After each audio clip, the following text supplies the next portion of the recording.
किच्छा विधानसभा seat का नाम 2017 के विधानसभा चुनाव के दौरान एकाएक उत्तराखंड प्रदेश में छा गया था। कारण किच्छा विधानसभा सीट से तत्कालीन मुख्यमंत्री हरीश रावत चुनाव लड़ रहे थे, क्योंकि हरीश रावत उस समय मुख्यमंत्री थे और कांग्रेस के भीतर और बाहर हरीश रावत के सियासी दुश्मनों के इस सीट पर पैनी नजर थी, क्योंकि कांग्रेस के अंदर ही एक ऐसा खेमा मौजूद था जो यह नहीं चाहता था कि किसी भी सूरत में हरीश रावत इस चुनाव को जीते।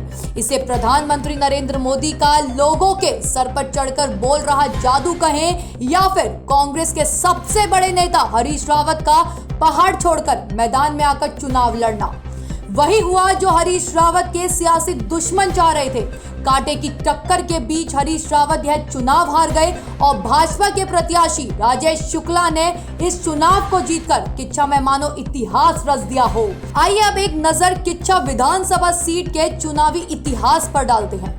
वर्ष 2000 में उत्तराखंड राज्य गठन के बाद प्रदेश में भाजपा की अंतिम सरकार बनी और स्वर्गीय नित्यानंद स्वामी के हाथों नवगठित राज्य की कमान सौंपी गई। राज्य गठन के ठीक 2 वर्ष बाद उत्तराखंड राज्य में पहला विधानसभा चुनाव हुआ। बात अगर किच्छा विधानसभा सीट की करें तो 2002 के विधानसभा चुनाव के दौरान किच्छा विधानसभा सीट रुद्रपुर विधानसभा सीट का हिस्सा थी और उस दौरान तिलकराज बेहड़ भारतीय जनता पार्टी के सिटिंग विधायक थे। क्षेत्र में जो चुनावी माहौल इस समय देखने को मिल रहा है, ठीक ऐसा ही चुनावी माहौल उस समय चल रहा था कि एकाएक बड़ा सियासी घटनाक्रम हो गया। भाजपा आलाकमान ने सिटिंग विधायक तिलकराज बेहड़ की टिकट काट दी, जिसके बाद मानो किच्छा का पूरा चुनावी समीकरण पलट गया हो। बेहड़ का भाजपा से टिकट कटने के बाद भाजपा को अपने प्रत्याशी की तलाश थी।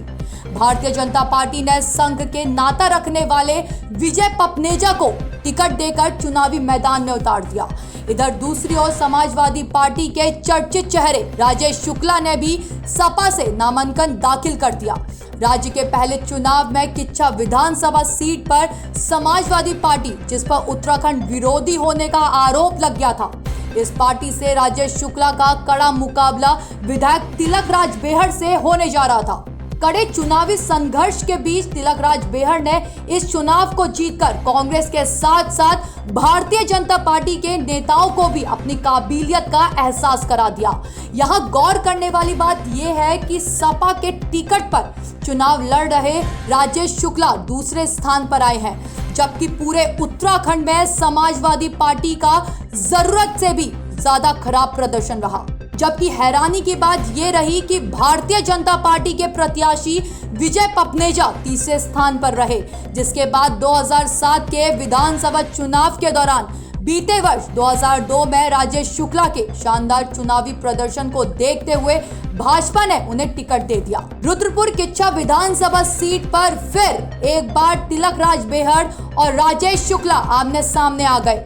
फर्क सिर्फ इतना था कि इस चुनाव के दौरान राजेश शुक्ला भाजपा के प्रत्याशी थे। कड़े मुकाबले के दौरान तिलकराज बेहड़ ने भाजपा प्रत्याशी राजेश शुक्ला को दूसरी बार चुनाव हरा दिया। अब बात करते हैं वर्ष 2012 के विधानसभा चुनाव की। इस चुनाव में विधानसभा सीटों का नया परिसीमन हो गया और किच्छा को रुद्रपुर विधानसभा सीट से अलग कर दिया गया।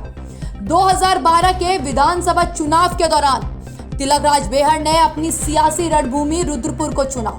इस चुनाव का परिणाम बेहद चौंकाने वाला आया। रुद्रपुर विधानसभा सीट से तराई के दिग्गज नेताओं में अपनी पहचान बना चुके कांग्रेस के तिलकराज बेहड़ भाजपा के प्रत्याशी राजकुमार ठुकराल से पहली बार चुनाव हार गए और रुद्रपुर से अलग करके बनाई गई किच्छा विधानसभा सीट पर लगातार 2 बार हार का मुंह देख चुके राजेश शुक्ला कांग्रेस प्रत्याशी हाजी सरवार यार खान को चुनाव हराकर देहरादून के विधानसभा भवन जा पहुंचे। इसके बाद 2017 का चुनावी समय आ गया। 2017 के चुनाव में प्रारंभ से ही कांग्रेस के टिकट को लेकर जबरदस्त असमंजस की स्थिति बनी हुई थी। किच्चा विधानसभा सीट पर कांग्रेस की ओर से लगभग 1 दर्जन से अधिक नेताओं की फौज तैयार हो गई। जबरदस्त चुनावी रस्साकसी के बीच नामांकन के अंतिम समय में खुद तत्कालीन मुख्यमंत्री हरीश रावत चुनाव लड़ने किच्चा आ गए और नतीजा जो हुआ वह आपके सामने है। इधर अब किच्चा विधानसभा चुनाव का सियासी रण पूरी तरह से तैयार हो चुका है। क्षेत्र में चर्चा है कि सिटिंग विधायक राजेश शुक्ला के टिकट पर संकट आ गया है, किंतु यह बात समझ से परे है कि मुख्यमंत्री को चुनाव हरा चुके सिटिंग विधायक राजेश शुक्ला का टिकट किस आधार पर कटेगा। किच्चा विधानसभा सीट को लेकर हम बात करने जा रहे हैं अपने सहयोगी संवाददाता विशाल शर्मा से। विशाल जी, किच्चा में चुनावी रणभूमि तैयार हो चुकी है। जी सर। किच्चा विधानसभा सीट से कांग्रेस और भाजपा दोनों ही दलों के नेताओं की, यानी कि कहें टिकट के दावेदारों की लंबी फौज है। अच्छा, किच्चा विधानसभा चुनाव को लेकर मैं आपसे एक सवाल करना चाह रहा हूँ। कांग्रेस के कितने लोग हैं जो टिकट की दावेदारी कर रहे हैं?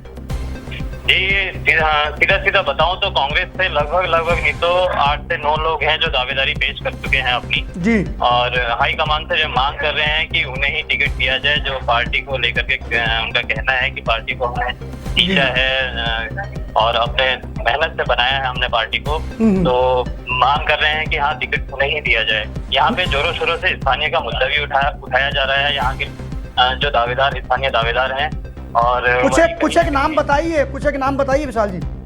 जैसे कि इसमें हरीश पनेरू जी हैं और बंटी पपनेजा जी हैं और काफी हैं जो स्थानीय मुद्दे को लेकर के बढ़ चढ़ करके हाईकमान से मांग कर रहे हैं कि जो भी कैंडिडेट हो यहाँ कांग्रेस से वो स्थानीय हो। नहीं, स्थानीय कैंडिडेट तो हो, लेकिन विशाल जी मैं ये जानना चाह रहा हूँ ना, स्थानीय जो लोग हैं वो कितने, कुछ संख्या बल जैसे आपने बताया कि आधा दर्जन के आसपास हैं, कुछ एक नाम बताइए। 2 नाम आपने बताया, हरीश पनेरू और बंटी पपनेजा हैं, इसके अलावा कुछ एक आध नाम और हैं आपके पास? जी गणेश उपाध्याय जी हैं और पुष्कर जैन हैं और नारायण सिंह बिष्ट जी हैं। ठीक। विशाल जी अगर संगठन के मायने से देखा जाए तो जो ये दावेदारी कर रहे हैं, क्योंकि हमारी जानकारी आई है कि पूर्व कैबिनेट मंत्री तिलकराज बिहेड़ भी उस चीज से दावेदारी कर रहे हैं। जी, मैं ऐसा बताना चाहूंगा, जैसे संगठन की स्थिति को देखा जाए तो संगठन में सबसे पहले जो दावेदारी यहाँ विधानसभा से कर रहे हैं वो तिलकराज बिहेड़ माने जा रहे हैं, क्योंकि प्रदेश स्तरीय नेता है, कार्यकारिणी सदस्य हैं अपनी पार्टी के और पूर्व मंत्री भी, स्वास्थ्य मंत्री भी रह चुके हैं। तो प्रदेश मजबूत कांग्रेस प्रदेश के कार्यकारी अध्यक्ष भी है। ठीक करें। जी, वो सबसे मजबूत दावेदारी उनकी मानी जा रही है। उसके अलावा पूर्व जिलाध्यक्ष रह चुके हैं नारायण सिंह बिष्ट जी, उनकी दावेदारी भी एक मजबूत तौर पे देखी जा रही है। उसके बाद हरीश पनेरू हैं, प्रदेश सचिव हैं और विक्रम कोरंगा हैं, वो भी प्रदेश सचिव हैं और बहुत मजबूत दावेदारों में से हैं। अच्छा, एक बात विशाल जी समझ में नहीं आ रही है कि राजेश शुक्ला ने 2017 के विधानसभा चुनाव में हरीश रावत जैसे बड़े कद्दावर नेता को चुनाव हरा दिया था, तो क्या ये बात आपको कहाँ तक लग रही है स्थानीय स्तर पर, क्योंकि आप किच्चा में खबरों को ज्यादा नजदीक से देखते हैं, किच्चा को समझते हैं, क्या राजेश शुक्ला का टिकट कट सकता है किच्चा में? क्या भय तो है, लेकिन संगठन की दृष्टि से देखा जाए तो ऐसा कुछ सामने नजर आ नहीं रहा। जिस तरीके से शुक्ला जी लगे हुए हैं कार्यों में और संगठन की दृष्टि से देखा जाए तो ऐसा कुछ प्रतीत हो नहीं रहा। अच्छा, कुछ एक नाम हमारी जानकारी में आया है कि किच्चा विधानसभा सीट पर कुछ एक और लोग भी दावेदारी कर रहे हैं, जरा बताएंगे भारतीय जनता पार्टी से कौन दावेदारी कर रहा है विधायक राजेश शुक्ला के अलावा? जी बिल्कुल बताना चाहूंगा। भारतीय जनता पार्टी से इस समय सबसे मजबूत दावेदारों में से हैं अजय तिवारी, उसके अलावा विपिन जलोत्रा हैं, सांसद प्रतिनिधि हैं, ये नैनीताल लोकसभा सीट से जो सांसद हैं अजय भट्ट जी के जी। और उसके अलावा एक विवेक सिंह जी भी इसमें दावेदारी की है उन्होंने भी, और अपना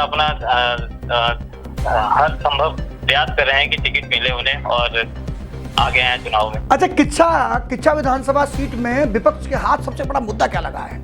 कांग्रेस इस चुनाव में किसे सबसे बड़ा मुद्दा बनाएगी? वैसे देखा जाए तो मुद्दे ही है, लेकिन फिर भी कांग्रेस कहीं ना कहीं बेफरती हुई नजर आती है, क्योंकि वो अपने संगठन ही मजबूत नहीं कर पा रही, इसलिए बहुत सी चीजें कहना मुश्किल है इस बारे में। ठीक, जानकारी देने के लिए बहुत बहुत धन्यवाद विशाल जी। ये थे हमारे किच्चा संवाददाता विशाल शर्मा। ये है ABPL डिजिटल नेटवर्क और आप देख रहे हैं ABPL न्यूज।